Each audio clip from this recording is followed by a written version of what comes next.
cuidado pra não tomar choque. Não coloque o dedinho.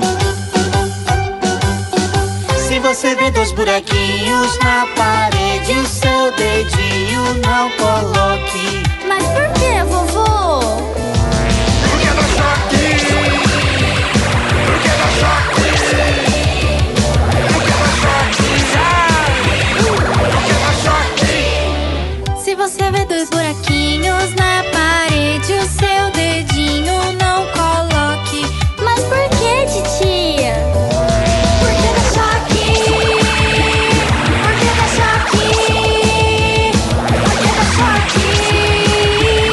Porque dá choque.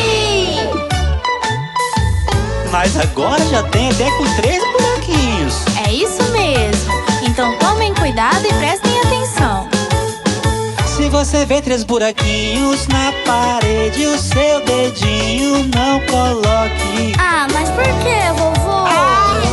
Porque dá choque. Porque dá choque. Ai, meu Deus! Porque dá choque.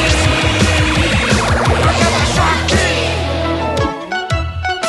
E aí, aprendeu, Nicole? Aprendi, vovô. É a tomada, né? Isso! Agora ensina essa criançada aí como é que é. Vai, Nicole. Se você vê uma tomada na parede, o seu dedinho não coloque.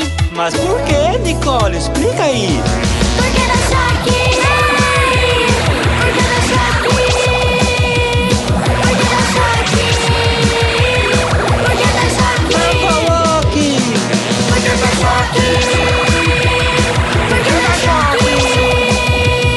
Porque dá choque. Porque dá choque. Não coloque o dedinho na tomada, hein?